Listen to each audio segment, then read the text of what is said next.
લાવીને ફઈબાના આશીર્વાદ લેતો જાવ. કુંતા માતાનું ઘર આવ્યું. શ્રી કૃષ્ણ ભગવાને સારથીને કહ્યું, રથ જરા ઊભો રાખો, ફઈબાને પગે લાગતો આવું. શ્રી કૃષ્ણ ભગવાન કુંતા ફઈને પગે લાગવા આવે છે. કુંતા ફઈ રાજી થઈ ગયા. જેમ શબરીની ઝૂંપડીએ રામ આવ્યા હતા, શબરી આનંદ ઘેલી બની હતી, એમ કુંતા ફઈ રાજી થઈ ગયા. ઢોલિયો પાથરી દીધો.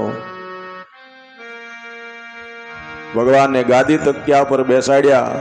ખબર અંતર પૂછ્યા, જળપાન કરાયું. કુંતા ફઈ કહે છે કે બેટા, આજ મારો મહેમાન બની જા, તને ભાવતા ભોજન કરાવું. શ્રી કૃષ્ણ ભગવાન છે કુંતા ફઈના ભત્રીજા થાય છે. ભગવાને કીધું, ફઈબા, કળોયાનું જ્યાં સુધી ન ખવાય ત્યાં સુધી સારું. એક આપણી બેન, એક દીકરી ફઈ, ભલે દીકરીને ઘરે આપણે મહેમાન બનીને જઈએ તો એનો અર્થ એવો નથી કે ત્યાં એની રસોઈ રાંધેલી પડી રહે ને આપણે જમાવીને આવતા રહી. જમવાનું કરે એમ કે બેન દીકરીનું ખવાય નહીં, પણ એને હકનું જૂટવી લઈ એ ન ખવાય. 2 વર્ષે બાપ દીકરીને ઘરે જાય, દીકરીને હરખ ન હોય કે મારો બાપ આવ્યો, મારો પિતા આવ્યો, મારો ભાઈ આવ્યો, મારી જનેતા આવી. દીકરીને હરખતો હોય ને પછી આપણે એમને ભૂખ્યા વહી આવી તો દીકરી કેટલી નારાજ થાય કે એક તો 2 વર્ષે મારો બાપ મારે ઘરે આવ્યો અને ભૂખ્યો જતો રહ્યો. દીકરીનું ખવાય નહીં, પણ એના હકનું કોઈ દી છીનવી લઈએ આપણે, એ ન ખવાય. દીકરી તો આપણને જમાડે, એ તો એક અન્નપૂર્ણાનો પ્રસાદ કહેવાય. જમાય પછી ભલે 200-500 રૂપિયા આપણે એને દઈને આવી, નિરાશ ન કરાય. ભગવાનને એમ થયું આ કળોયા મારે એનું જમાય નહીં, એટલે ભગવાને કીધું, ફઈબા, એક તો તમારી અવસ્થા થઈ ગઈ, તમને મારે તકલીફ નથી આપી, તમારા આશીર્વાદ લેવા આવ્યો છું. ફઈબાએ નંદ યશોદા વસુદેવ દેવકીના કુશળ સમાચાર પૂછ્યા છે કે બેટા, મારો ભાઈ ને ભાભી બધા શું કરે છે? તો ફઈબા, તમારા આશીર્વાદથી બધા સુખી છે. તમે કાંઈક માગો, અમારો હક છે તમને દેવાનો, તમારો અધિકાર છે લેવાનો. બેન ભાઈને રાખડી બાંધવા આવે તો એ લેવા નથી આવતી. દિવાળીના વેકેશનમાં કે ઉનાળાના વેકેશનમાં દીકરી આપણે ઘરે આવે, માવતરને ઘરે, લેવા નથી આવતી. આપણે આપીને શું એને આપી દેવાના? પણ હિમાલય જેવો આશીર્વાદ દઈને દીકરી જાય છે.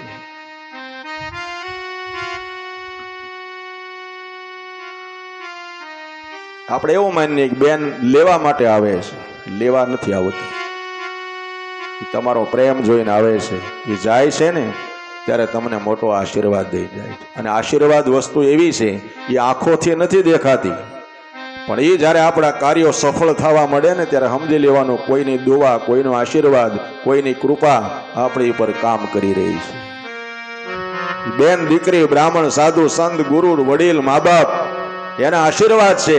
એ ક્યારે આપણે એળે નથી જતા, એ આંખોથી ન દેખાય. જ્યારે આપણા કાર્યો બધા ફટાફટ થવા લાગે ત્યારે કોઈ આશીર્વાદ રૂપી શક્તિ કામ કરતી હોય છે. ભગવાને ફઈને માગવાનું કીધું, ફઈબા માગો, તો આપણને શું આપું? ત્યારે કુંતા ફઈ ભગવાનને કહે છે, બેટા, તારા જો આપવું હોય ને તો મને દુઃખ આપતો જા, મારે દુઃખ જોઈએ છે. ત્યારે ભગવાનની આંખમાં જળજળી આવી ગયા કે ફઈબા, આવું શું માગો છો?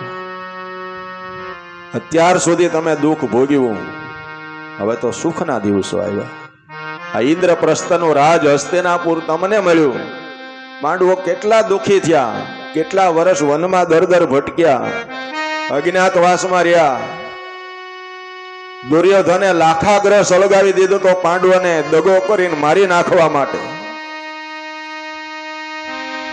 પણ સહદેવ જોશી ત્રિકાળ જ્ઞાની હતો, અને એ જ્યાં ઉભો થયો ત્યાં ભીમે કીધું, મોટા ભાઈ, આ જગ્યાએ તમે ઉભા ને ત્યાં હેઠે પથ્થરની શિલા છે, આમાંથી હવે બહારથી તો નહીં બચી શકાય. આ પથ્થરને પાટું મારો અને તો આપણે આ લાખા ગ્રહના ભોયરામાંથી બહાર નીકળી જઈએ, નહીતર હવે આપણે બચવાનો કોઈ આરો નથી. ભીમ હતો બળિયો, એને પાટું માર્યું, પથ્થરની શિલા તોડીને એ લાખા ગ્રહમાંથી બહાર નીકળી ગયા. આવા તો એને દુઃખો ભોગવ્યા હતા. અને દ્રૌપદીએ કાંઈ દુઃખ ઓછા નહોતા ભોગવ્યા, સીતા માતા એ દુઃખ ઓછા નહોતા ભોગવ્યા, હરિશ્ચંદ્ર રાજાના પત્ની તારામતી એને દુઃખ ઓછા નહોતા ભોગવ્યા. એ બધી મહાન સતીઓ હતી. રાવણ ભલે રાક્ષસ હતો પણ મંદોદરી મહાન સતી હતી. હિરણ્યકશિપુ ભલે રાક્ષસ હતો પણ એની પત્ની કયાધુ મહાન સતી હતી. મંદોદરી, તારા, દ્રૌપદી, સીતા, અહલ્યા, એના 5 નામ હવારમાં જાગીને બેનો લે ને તોય ભગવાન કેનું સૌભાગ્ય હું અખંડ રાખું છું.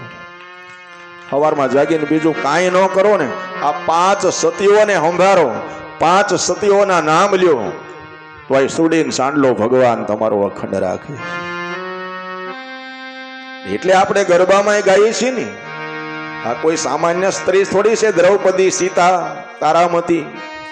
એને નવરાત્રિમાં ગરબામાં આપણે યાદ કરીએ છીએ.